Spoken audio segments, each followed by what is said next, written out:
नमस्कार, ANB news में आप सभी का स्वागत है और मैं हूं आपके साथ पल्लवी राजपूत। अगर आपको या आपके परिवार में कोरोना वायरस के लक्षण दिखते हैं तो आप इसे नजरअंदाज ना करें और तुरंत कोरोना वायरस का टेस्ट कराएं, क्योंकि ये देखने में आया है कि देश में कोविड-19 से मरने वालों का जो आंकड़ा है वो बढ़ रहा है। उसकी एक वजह यह भी है कि कई लोग सही वक्त पर टेस्ट ही नहीं करवाते और इलाज भी नहीं करवाते और इसे नजरअंदाज करते हैं। एएनबी न्यूज आपसे रिक्वेस्ट करता है कि अगर दिखे कोरोना के लक्षण तो जल्द कराएं जांच और वायरस को जड़ से मिटाने में सहयोग करें।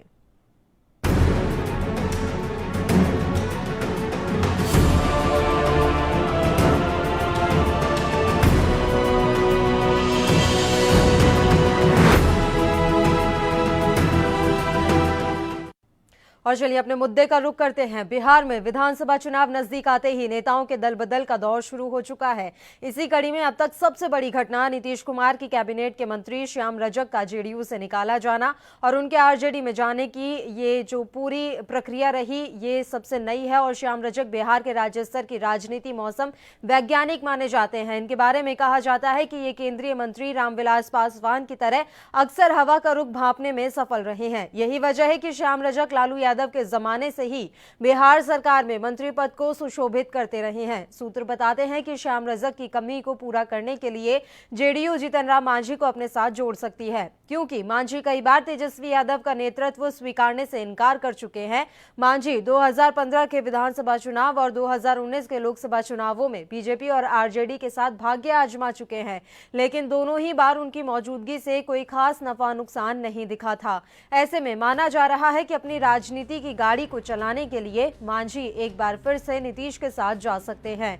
जानकारी के अनुसार श्याम रजक ने व्यक्तिगत कारणों से जेडीयू छोड़ी। उसका नफा नुकसान भी सिर्फ एक सीट तक ही सीमित रहेगा। श्याम रजक के जेडीयू छोड़ने का बिहार में कोई व्यापक राजनीतिक असर नहीं होगा।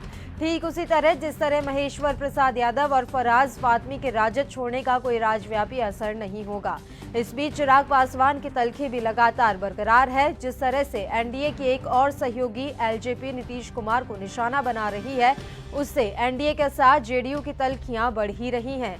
बिहार सरकार पर एलजेपी नेता चिराग पासवान के लगातार हमलों पर बीजेपी नेतृत्व ने चुप्पी साध रखी है, जिसे नीतीश कुमार पसंद नहीं कर रहे हैं। सवाल यह है कि बीजेपी चिराग पासवान को लेकर चुप्पी क्यों साधे हुए है, या फिर चिराग पासवान खुद बीजेपी के इशारे पर काम कर रहे हैं।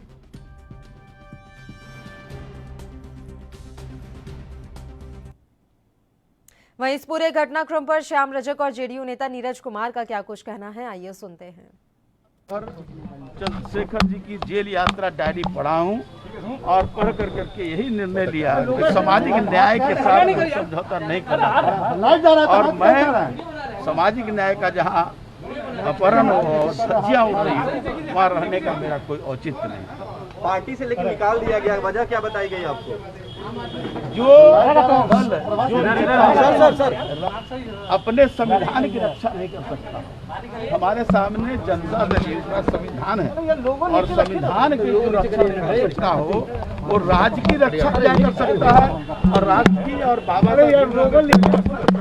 धारा 19 में साफ है, आप लोग तबाही की अनुसार करना अगर है तो उसके लिए के खिलाफ आप किसी भी सदस्य का राज्य के विधायक या राष्ट्रीय परिषद के वक्तव्य नहीं कर सकता। जनता दल यू पार्टी अनुशासन का पर्याय मानी जाती है। पार्टी ने कड़ी कार्रवाई करते हुए कहा कि पार्टी नेतृत्व और पार्टी की नीतियों के प्रति पार्टी में रह कर करके पार्टी का नुकसान करना ये जनता दल यू को मंजूर नहीं।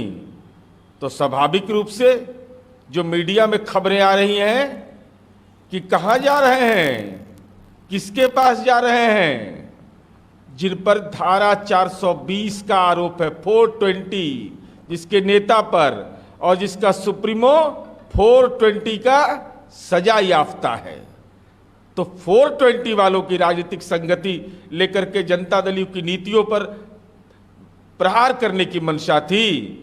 तो पार्टी ने इस को भांपा और पार्टी ने कार्रवाई का रास्ता दिखाया। 420 का जहां पर जमावड़ा हो, सुप्रीमो 420 धारा 420 के सजा याफ्ता हैं, होटवार जेल में बैठे हुए हैं, और जो नेता हैं ट्विटर बबुआ, उन पर भी 420 का आरोप। 420 चाहिए बिहार को, कि बिहार को चाहिए गवर्नेंस, बिहार को चाहिए ईमानदार नेतृत्व, बिहार को चाहिए समाज के सारे तबकों के प्रति वैचारिक प्रतिबद्धता वाला नेतृत्व। तो बिहार में राजनीतिक सरगर्मियां अपने चरम पर है। बिहार विधानसभा चुनाव से पहले श्याम रजक आरजेडी में शामिल हो चुके हैं और आरजेडी से 3 विधायक जेडीयू में अब शामिल होने जा रहे हैं। तो इस तरह से अभी दल बदल लगातार जारी है और विधानसभा चुनाव आने से पहले अक्सर इस तरह की गतिविधियां देखी ही जाती हैं। इस मसले पर विस्तार से चर्चा करेंगे। फिलहाल इस वक्त की बड़ी खबर हम आप तक पहुंचा रहे हैं पंजाब के फतेहगढ़ साहिब से। यहाँ कोरोना ने कोहराम मचाया हुआ है। इस वक्त की बड़ी खबर पंजाब के फतेहगढ़ साहिब से। संक्रमण से आज 3 लोगों ने अपनी जान गंवा दी है। कोरोना संक्रमण के कारण 3 लोगों की मौत हो चुकी है। बस्सी पठाना थाने को आज पूरी तरह से सील कर दिया गया है। जिले में कोरोना से मरने वालों की संख्या 13 पर पहुंच चुकी है। इस वक्त की बड़ी खबर पंजाब के फतेहगढ़ साहिब से, जहां कोरोना का कहर जारी है। आपको बता दें कि यहां अब संक्रमण के कारण लोगों की जान जाने लगी है। अगर हम आज की बात करें तो आज 3 लोगों की जान चली गई कोरोना वायरस संक्रमण के कारण। बस्सी पठाना थाने को भी आज सील किया गया है। यहां भी कोरोना का कहर देखने को मिल रहा है। जिले में अब तक कोरोना से मरने वालों की जो संख्या है वो 13 पर पहुंच गई है। इस वक्त की बड़ी खबर हम आप तक पहुंचा रहे हैं पंजाब के फतेहगढ़ साहिब से, जहां देश भर में कोरोना का कहर लगातार जारी है। संक्रमण के मामले बढ़ रहे हैं, मौत का आंकड़ा बढ़ रहा है। इस बीच पंजाब के फतेहगढ़ साहिब में भी कोरोना के मामले तो बढ़ ही रहे हैं, साथ ही मौतों का आंकड़ा भी लगातार बढ़ता जा रहा है। आज फिर से 3 लोगों की मौत हो गई। ये तीनों लोग अस्पताल में इलाज करवा रहे थे कोरोना का और अपनी जिंदगी की जंगें हार गए हैं। कोरोना संक्रमण के कारण 3 लोगों ने जान गंवा दी और इसी के साथ अब 13 लोगों की मौत हो चुकी है। 13 पर यह आंकड़ा पहुंच गया है। जिला फतेहगढ़ साहिब में कोरोना के कारण 13 लोगों की अब तक जान जा चुकी है। बस्सी पठाना थाने को पूरी तरह से सील कर दिया गया है कोरोना वायरस के ही कारण। पंजाब के फतेहगढ़ साहिब से इस वक्त की बड़ी खबर एएनबी न्यूज आप तक पहुंचा रहा है। बस्सी पठाना थाना सील कर दिया गया है। इस वक्त की बड़ी खबर हम आप तक पहुंचा रहे हैं।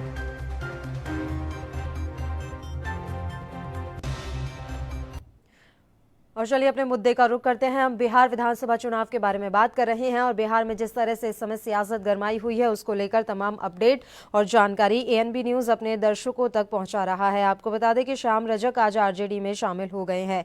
बिहार में जनता दल यूनाइटेड से निकाले जाने के एक दिन बाद ही नीतीश कुमार सरकार में उद्योग मंत्री रहे श्याम रजक के राष्ट्रीय जनता दल में शामिल होने के बाद बिहार में एनडीए के गठबंधन घटक की दूसरी पार्टी लोक जनशक्ति पार्टी ने भी इसको दुर्भाग्यपूर्ण बताया है। चिराग पासवान की पार्टी एलजेपी के ट्विटर हैंडल से सोमवार को एक ट्वीट में कहा गया कि श्याम रजक जी का एनडीए से जाना दुर्भाग्यपूर्ण है।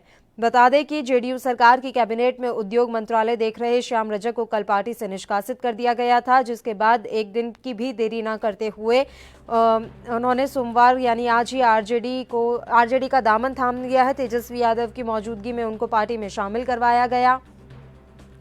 वैसे भी आरजेडी से उनकी कथित नजदीकी को लेकर मुख्यमंत्री नीतीश कुमार नाराज चल रहे थे। उन्होंने रजक से बातचीत के लिए वरिष्ठ मंत्री विजेंद्र यादव को बात करने का जिम्मा दिया था, लेकिन श्याम रजक शायद पहले ही मन बना चुके थे। उन्होंने रविवार को अपने इस्तीफे का भी ऐलान कर दिया, जिसके बाद नीतीश कुमार ने ही उन्हें पार्टी से निष्कासित कर दिया। वहीं ऐसा माना जा रहा है कि श्याम रजक भी पार्टी से नाराज चल रहे थे। ये कहा जा रहा है चूंकि श्याम रजक फुलवारी शरीफ सीट का प्रतिनिधित्व 1995 से कर रहे हैं, ऐसे में पार्टी ने इस बार वहां अरुण मांझी को चुनाव की तैयारी करने की हरी झंडी दे दी है। इसके चलते श्याम रजक पार्टी से नाराज चल रहे थे। वहीं नीतीश की उनसे अलग नाराजगी थी।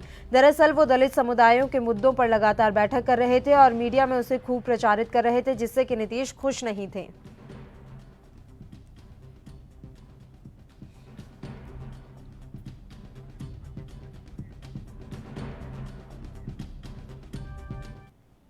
और हमारे संवाददाता अखिलेश झा बिहार से इस समय लाइव हमारे साथ इस खबर पर ज्यादा जानकारी के साथ जुड़े हुए हैं। इसके अलावा कांग्रेस के नेता उमाशंकर पांडे भी लाइव हमारे साथ जुड़े हुए हैं इसी मसले पर चर्चा के लिए। सबसे पहले अखिलेश, मैं आपके पास आना चाहूंगी। दिन ब दिन हम देख रहे हैं कि बिहार की सियासत कैसे बढ़ती जा रही है, चरम पर है इस समय, और ये अक्सर देखने में आता है जब भी कहीं किसी भी राज्य में चुनाव हो तो इस तरह से दल बदल होते ही रहते हैं। और अब श्याम रजक चूंकि आरजेडी में चले गए हैं, तो क्या इसे जेडीयू के लिए किसी तरह का नुकसान माना जा सकता है?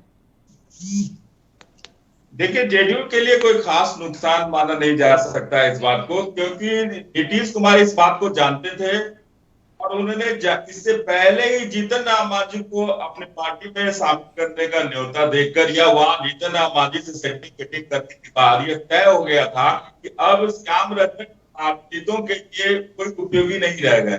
ये बात श्याम रजक भी जानते थे और इसी कारण श्याम रजक अपनी उपेक्षा महसूस कर रहे थे। वैसे विभाग की उपेक्षा तो हो ही रही थी, विभाग के सचिव थे, सचिव बात नहीं मानते थे, प्रधान सचिव की बात नहीं मानते थे। इन सारी चीजों से पहले से ही परेशान रहे श्याम रजक ने। अंततः लास्ट में ये डिसाइड कर लिया कि अब मुझे अपने पुराने घर को कर ही लेनी चाहिए और अभी आरजेडी के पास महादलित है। ऐसे में यहाँ उनकी उपयोगिता, यहाँ वर्चस्व बढ़ जाता है श्याम रजक का, इसलिए भी श्याम रजक को घर वापसी जो है वो उनके फायदे में है। दूसरी विधानसभा तो उनका क्षेत्र जो विधानसभा का फुलवारी है, फुलवारी में के कैंडिडेट होकर अगर ये जाते हैं तो अल्पसंख्यकों का वोट जो है श्याम रजक को मिलेगा। और इन सारे समीकरणों को देखने के बाद श्याम रजक का ये जो निर्णय हुआ है वो अपने हित में तो है ही, साथ ही आरजेडी के भी हित में होगा और एक बड़ा मैसेज जाएगा कि महादलितों का अपमान पहले भी नीतीश कुमार जीतन राम मांझी को मुख्यमंत्री पद से हटाकर कर चुके हैं और दोबारा श्याम रजक को वो इस तरह से अपमानित कर रहे हैं। बिना कारण बताए, बिना स्पष्टीकरण पूछे उन्हें बर्खास्त कर दिया गया, पार्टी से निकाल दिया गया। ये इस अपमान को भुनाने का प्रयास आरजेडी जरूर करेगी। बिल्कुल। उमाशंकर जी, आप तो महागठबंधन का हिस्सा हैं बिहार में, अब तो श्याम रजक जब आरजेडी में शामिल हो गए हैं तो क्या आपके लिए कोई गोल्डन चांस है? देखिए, भारतीय जनता नीतीश जी का जो गठबंधन है वो मुद्दे और वो जहाज अब डूब रहा है और उस जहाज में सवार जितने भी लोग हैं उन सारे लोगों की जो अपेक्षा का केंद्र बिंदु है वो महागठबंधन ही है।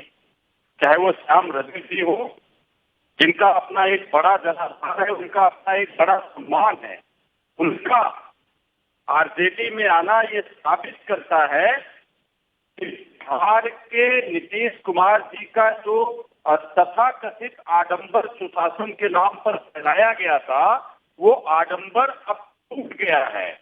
उनका जो सोने की लंका गढ़ी गई थी वो सोने की लंका अब जल गई है। श्याम रजक जी के इस तरफ आने से ये संकेत भी है कि जो दलित महादलित का खेल नीतीश कुमार जी ने पिछले चुनाव में खेला था वो चुनाव के समय की जो रणनीति थी वो भी अब दलित महादलित सबके समझ में आ गया है कि असल में जो सुशासन बाबू थे वो कुशासन बाबू बन गए हैं। उनके राज में अब चारों तरफ व्यापक भ्रष्टाचार है, तरह तरह के दुराचार है जिनका मैं बहुत जिक्र नहीं करना चाहता कि हाल ही में जो बड़े पुल गिरे हैं वो नीतीश कुमार के सुशासन के कुशासन में बदल जाने के प्रत्यक्ष प्रमाण है। और उनके साथ भारतीय जनता पार्टी जो शामिल है वो भी उनके कुशासन का पूरा बराबर का भागीदार है। अगर एक रावण है तो दूसरा कुंभकर्ण है। इस तरीके का जो अराजकता वहां पर फैला दी गई पिछले 5 सालों में वो निश्चित रूप से बिहार की जनता देख रही है और समझ रही है। और वो जनता कोई भी हो, चाहे अभी तो बताइए, महागठबंधन का भी तो बताइए, जीतन राम मांझी इतने बेचैन क्यों नजर आ रहे हैं?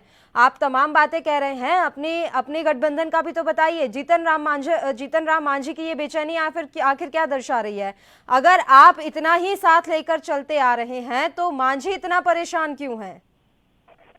देखिए, परेशानी कहीं नहीं है।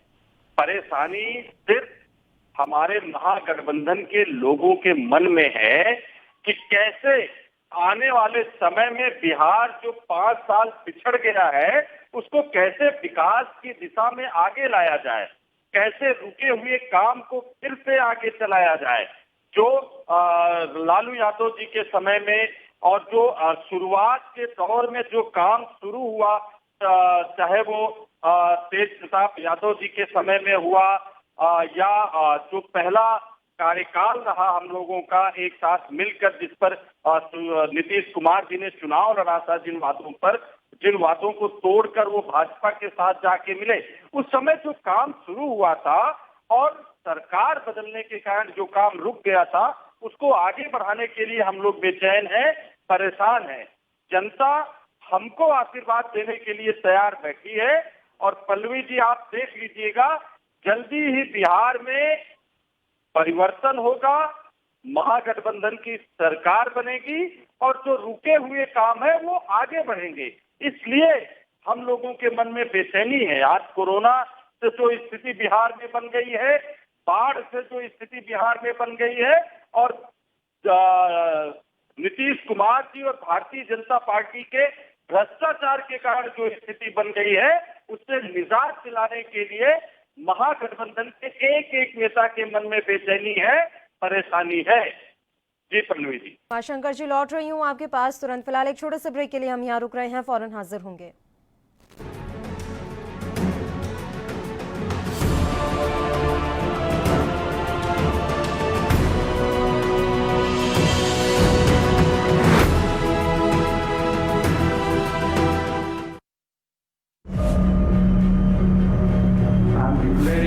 Public health emergency of international concern over the global outbreak of novel coronavirus. Bharat की कोरोना वायरस से जंग। आपको चाहिए पूरी जानकारी के लिए भरोसेमंद जरिया।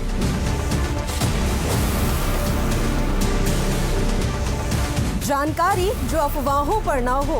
24 घंटे 7 दिन लगातार, सिर्फ ANB न्यूज पर।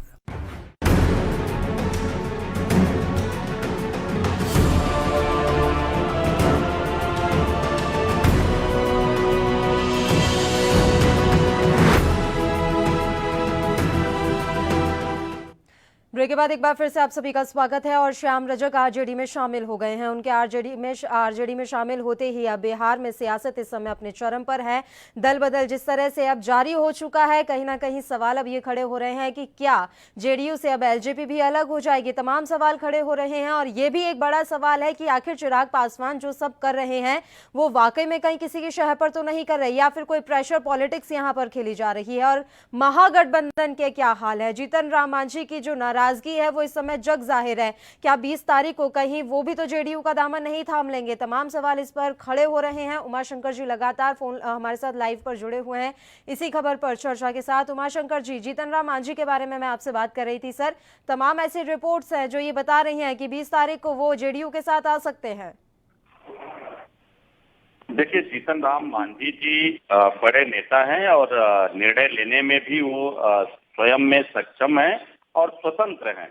लेकिन जो हमारी सूचनाएं हैं, बिहार चुनाव में नीतीश कुमार और सुशील मोदी के कुशासन से त्रस्त सभी राजनीतिक दल एक साथ मिलकर इस कुशासन की समाप्ति की तरफ आगे बढ़ने का काम कर रहे हैं। और जिसको इस कुशासन को मदद करना होगा, वो जाहिर सी बात है कि वो तथाकथित सुशासन बाबू की तरफ जाएंगे।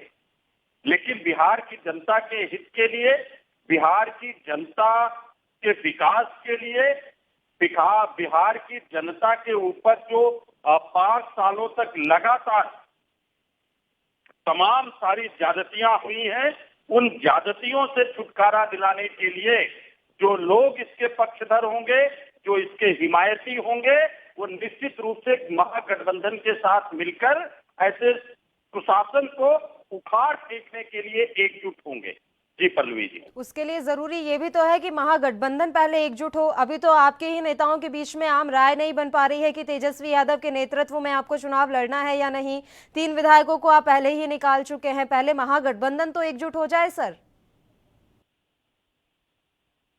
नेतृत्व का मामला है और 30 नेतृत्व, चाहे वो आरजेडी का हो, चाहे वो कांग्रेस पार्टी का शीर्ष नेतृत्व हो, वो स्वयं में सक्षम है। आपस में बैठकर वो निश्चित रूप से तय करेंगे कि आगे किस तरीके की रणनीति बनानी है, कैसे चुनाव लड़ना है। ये सब शीर्ष नेतृत्व तय करता है और शीर्ष नेतृत्व तय करके जल्दी ही आप सबको इन सब बातों के बारे में अवगत करा दिया जाएगा। बिल्कुल, आप एकदम सही कह रहे हैं उमाशंकर जी कि ये तो शीर्ष नेतृत्व ही तय करता है, लेकिन आप कांग्रेस के प्रवक्ता हैं, आप कांग्रेस का पक्ष रखने के लिए यहाँ बैठे हैं, इसलिए मैं आपसे सवाल कर रही हूँ कि क्या कांग्रेस में आम राय है कि तेजस्वी यादव के नेतृत्व में हम बिहार में चुनाव लड़ सकते हैं? देखिए, इस समय सबसे महत्वपूर्ण है बिहार कुशासन से मुक्ति दिलाना, और चाहे वो तेजस्वी यादव जी हो, चाहे वो कांग्रेस पार्टी के शीर्ष नेतृत्व हो, सबका एक लक्ष्य है, एक मत है कि बिहार को कुशासन से मुक्ति दिलाना है। और अगर ये लक्ष्य एकजुटता का है तो फिर कोई भी मुश्किल, कोई भी दिक्कत सामने पेश नहीं आएगी। आप इस बात से निश्चिंत रहें, और बिहार की जनता भी इस बात को लेकर पूरी तरीके से आश्वस्त है कि कांग्रेस पार्टी और आरजेडी मिलकर इस कुशासन से उनको मुक्ति दिलाएंगी। छोटी मोटी शंकर जी, सवाल ये भी खड़ा होता है कि अगर हम पूरे देश की बात करें तो देश में मुख्य विपक्षी पार्टी है कांग्रेस, सबसे पुरानी पार्टी है, लेकिन राज्यों में आखिर हालात क्या हो गए हैं? आप किसी भी कीमत पर बस एनडीए या बीजेपी को सत्ता में आने से रोकना चाहते हैं। इसके लिए आपको ये लालसा नहीं है कि हमें मुख्यमंत्री बनना है या हमारी पार्टी सबसे ऊपर रहनी चाहिए, बस किसी भी हाल में एनडीए या बीजेपी को रोकना है? बात बीजेपी को रोकने की नहीं है पल्लवी जी, बात है जनता को कुशासन से मुक्ति दिलाने का। उत्तर प्रदेश हो, बिहार हो या कोई भी राज्य हो, ये जरूर है कि क्षेत्रीय पार्टियां मजबूत हुई हैं, लेकिन वो क्षेत्रीय पार्टियां अगर समय की मांग है तो क्षेत्रीय पार्टियों के साथ मिलकर कांग्रेस पार्टी सरकार चला सकती है, इसमें कोई दो राय नहीं है। महाराष्ट्र में हम सरकार चला रहे हैं, शिवसेना और एनसीपी और कांग्रेस पार्टी नेता राहुल गांधी कह देते हैं कि हम निर्णायक भूमिका में नहीं हैं। जब महाराष्ट्र में तमाम कोरोना को लेकर सवाल उठ रहे थे तो राहुल गांधी ने कह दिया कि वहां हम निर्णय लेने की स्थिति में नहीं हैं। इसे किस तरह से देखा जाए? क्या बिहार में भी आपकी भूमिका बस इतनी ही रहेगी कि हमें बस एकजुट होना है ताकि बीजेपी या एनडीए को रोका जा सके, फिर आप निर्णय लेने की स्थिति में नहीं रह जाते? देखिए, कौन निर्णय लेने की कितनी स्थिति में होगी ये तो जनता तय करती है। अगर जनता ने शिवसेना को बड़ी पार्टी बनाया तो निश्चित रूप से निर्णय लेने के ज्यादा अधिकार उद्धव ठाकरे जी के पास होंगे, इसमें कोई दो राय नहीं है। अगर बिहार में तेजस्वी यादव जी की पार्टी को ज्यादा सीट मिलेगी तो जाहिर सी बात है निर्णय लेने का ज्यादा अधिकार तेजस्वी जी के पास होगा। इसमें किसी तरीके का कोई मनभेद नहीं है, कोई मतभेद नहीं है। जनता जिसको आगे करती है, राज तिलक उसका होता है। ये लोकतंत्र की मान्य परंपरा है पल्लवी जी, इसमें किसी तरीके का ना अवरोध है, ना गतिरोध है, और ना मनभेद है, ना मतभेद है। क्या लौट रही हूँ आपके पास, अखिलेश, अब क्या लग रहा है, क्या अब बीजेपी के सख्त मोल भाव का सामना करना पड़ेगा नीतीश कुमार को? जिस तरह से प्रेशर पॉलिटिक्स देखने को मिल रही है, पर्दे के पीछे का खेल सबको समझ में आ रहा है, तो लग तो यही रहा है कि अब जेडीयू और खासकर नीतीश कुमार को सख्त मोल भाव का सामना करना पड़ेगा। देखिए, ये जो स्थिति है पिछले 3 दशक के बिहार की राजनीति को अगर आप देखेंगे तो कांग्रेस आरजेडी का गठबंधन होता है और हर समय कांग्रेस को कम आंका जाता है। बीजेपी और जदयू का गठबंधन होता है, हर समय जदयू चढ़ी रहती है, जदयू का दबाव रहता है बीजेपी ऊपर। कहने का मतलब यह है कि राष्ट्रीय पार्टियां बिना क्षेत्रीय पार्टियों के बैसाखी के बिहार में किसी तरह के सरकार का गठन नहीं कर सकती है। बीजेपी अब ये चाह रही है कि नीतीश कुमार को कम से कम एक साइज में रखा जाए और वो दबाव की राजनीति बीजेपी के साथ ना कर सकें, इसलिए अपने घटक दल में से एक रामविलास पासवान को उन्होंने आगे बढ़ाया है इस काम के लिए, ताकि बीजेपी पर जदयू का दबाव न हो, जदयू एनडीए के साथ फंसी रहे और बीजेपी को बिल्कुल अपना रास्ता चुनावी समीकरण तय करने में कोई परेशानी ना हो। दूसरी ओर आप ये देखेंगे कि आज श्याम रजक फिर से अपने घर वापसी उनकी हुई है, वो आरजेडी में चले गए हैं, तो ट्वीट किया है चिराग पासवान ने कि ये बहुत ही दुखद है, खतरनाक होगा, दुखदाई है, इसके गंभीर परिणाम हो सकते हैं, इससे भविष्य ठीक नहीं रहेगा। तो वो भी एक दलित नेता चिराग पासवान भी है और दलित नेता श्याम रजक भी है और दलित नेता जीतन राम मांझी भी है। अभी पहले दलितों की सेटिंग का खेल हो रहा है। दलित नेता दलित वोट को समीकरण बनाने में लगे हुए हैं। आपको याद होगा कि पहले बिहार में पिछड़ों और हरिजनों की राजनीति हुआ करती थी। नीतीश कुमार ने एक नया समीकरण गढ़ दिया, पिछड़ों में से अति पिछड़े को अलग कर दिया, हरिजनों में से दलित और महादलित किया, और ये इस नए समीकरण पर उसने बीजेपी के साथ प्रयोग किया और 15 साल सत्ता में वो बने रहे हैं। अब बीजेपी ये चाहती है कि नीतीश कुमार का कद छोटा हो और बीजेपी अपना सीएम प्रोजेक्ट करना चाहती है बिहार में।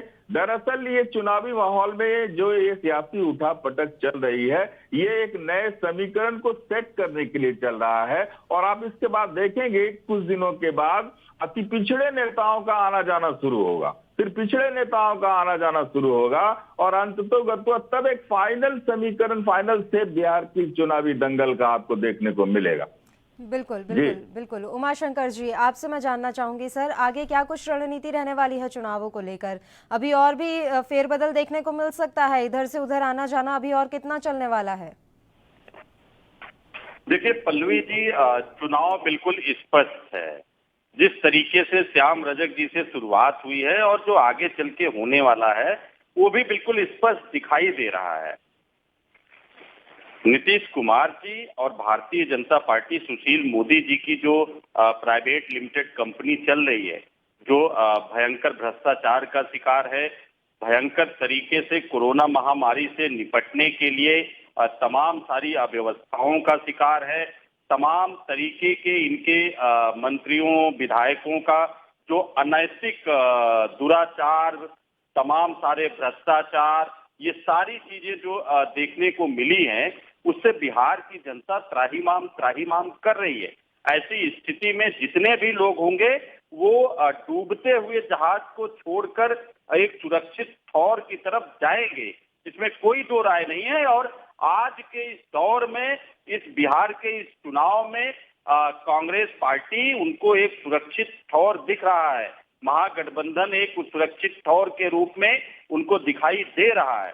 ऐसे में आने वाले समय में निश्चित रूप से उधर से भगदड़ मचेगी और इधर लोगों का जुड़ना जारी रहेगा। और ऐसा आप देखिए कि जिस तरीके से जेडीयू के तमाम सारे लोग और उनकी मंत्रियों और विधायकों से नजदीकियां पूरे देश में तमाम सारे मुजफ्फरपुर कांड से लेकर तमाम मामलों में, मैं किसी का जिक्र नहीं करना चाहता, तमाम सारे मामलों में इन लोगों की संलिप्तता दिखाई दी है। और जिस तरीके से अभी हाल फिलहाल बड़े भ्रष्टाचार का पुल ढहा है और जिस तरीके से चाहे वो केंद्र की सरकार हो चाहे वो नीतीश जी की सरकार हो, सबको बचाकर लीपापोती करने का काम इन्होंने किया है, उसको बिहार की समझदार जनता, जागरूक जनता विधिवत समझ रही है। और ऐसा नहीं है, जो पिछला चुनाव भी हुआ था असल में वो नीतीश कुमार जी के नेतृत्व में विश्वास जताना नहीं था, असल में वो आरजेडी और कांग्रेस के साथ विश्वास जताना था। आप देखिए कि आरजेडी की सीटें जेडीयू से ज्यादा थी, आप देखिए कि कांग्रेस पार्टी की सीटें 7 गुने से ज्यादा बढ़ गई थी। 4 विधायकों वाली पार्टी 28 विधायकों वाली पार्टी बन गई थी, जबकि हम केवल 40 सीटों पर लड़े थे। तो ये जो भरोसा था ये भी आरजेडी और कांग्रेस में ही पिछले चुनाव में भी जनता ने व्यक्त किया था।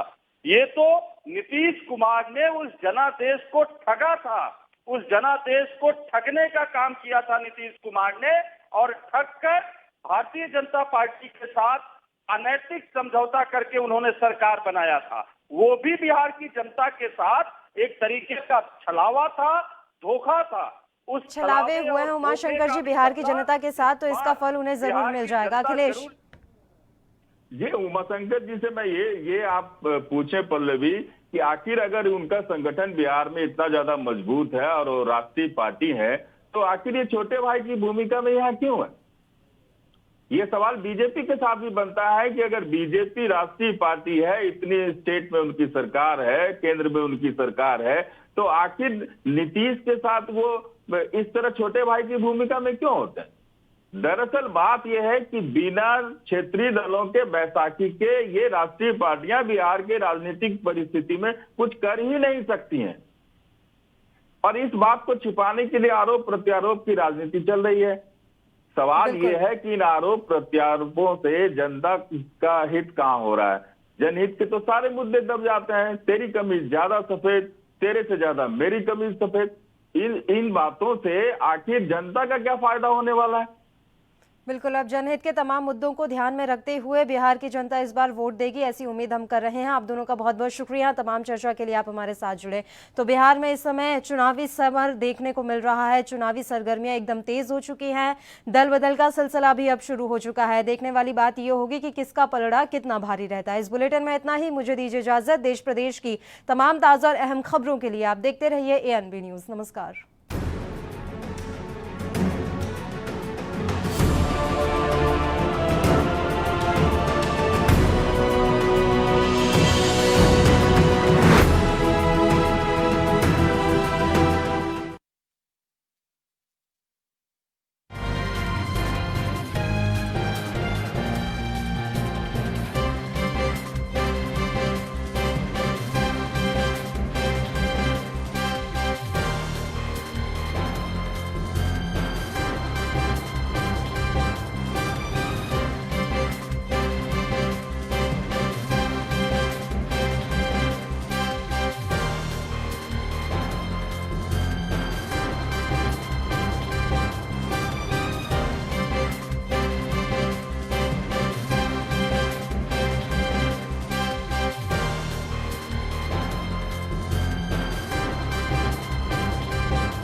नमस्कार, ANB न्यूज में आप सभी का स्वागत है और मैं हूं आपके साथ पल्लवी राजपूत। अगर आपको या आपके परिवार में कोरोना वायरस के लक्षण दिखते हैं तो आप इसे नजरअंदाज ना करें और तुरंत कोरोना वायरस का टेस्ट कराएं, क्योंकि ये देखने में आया है कि देश में कोविड-19 से मरने वालों का जो आंकड़ा है वो बढ़ रहा है। उसकी एक वजह यह भी है कि कई लोग सही वक्त पर टेस्ट ही नहीं करवाते और इलाज भी नहीं करवाते और इसे नजरअंदाज करते हैं। ANB न्यूज आपसे रिक्वेस्ट करता है कि अगर दिखे कोरोना के लक्षण तो जल्द कराएं जांच और वायरस को जड़ से मिटाने में सहयोग करें।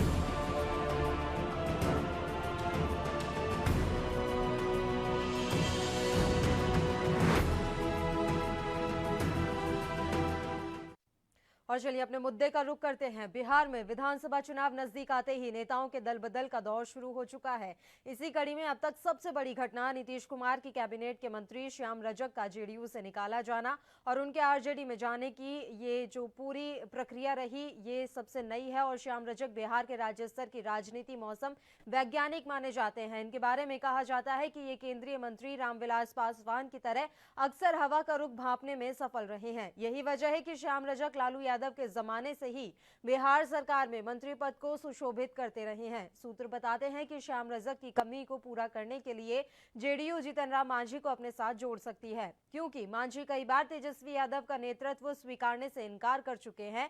मांझी 2015 के विधानसभा चुनाव और 2019 के लोकसभा चुनावों में बीजेपी और RJD के साथ भाग्य आजमा चुके हैं, लेकिन दोनों ही बार उनकी मौजूदगी से कोई खास नफा नुकसान नहीं दिखा था। ऐसे में माना जा रहा है कि अपनी राजनीति की गाड़ी को चलाने के लिए मांझी एक बार फिर से नीतीश के साथ जा सकते हैं। जानकारी के अनुसार श्याम रजक ने व्यक्तिगत कारणों से JDU छोड़ी, उसका नफा नुकसान भी सिर्फ एक सीट तक ही सीमित रहेगा। श्याम रजक के JDU छोड़ने का बिहार में कोई व्यापक राजनीतिक असर नहीं होगा। ठीक उसी तरह जिस तरह महेश्वर प्रसाद यादव और फराज फातमी के राजद छोड़ने का कोई राजव्यापी असर नहीं होगा। इस बीच चिराग पासवान की तलखी भी लगातार बरकरार है। जिस तरह से NDA की एक और सहयोगी LJP नीतीश कुमार को निशाना बना रही है, उससे NDA के साथ JDU की तलखियां बढ़ ही रही हैं। बिहार सरकार पर एलजेपी नेता चिराग पासवान के लगातार हमलों पर बीजेपी नेतृत्व ने चुप्पी साध रखी है, जिसे नीतीश कुमार पसंद नहीं कर रहे हैं। सवाल ये है कि बीजेपी चिराग पासवान को लेकर चुप्पी क्यों साधे हुए है, या फिर चिराग पासवान खुद बीजेपी के इशारे पर काम कर रहे हैं।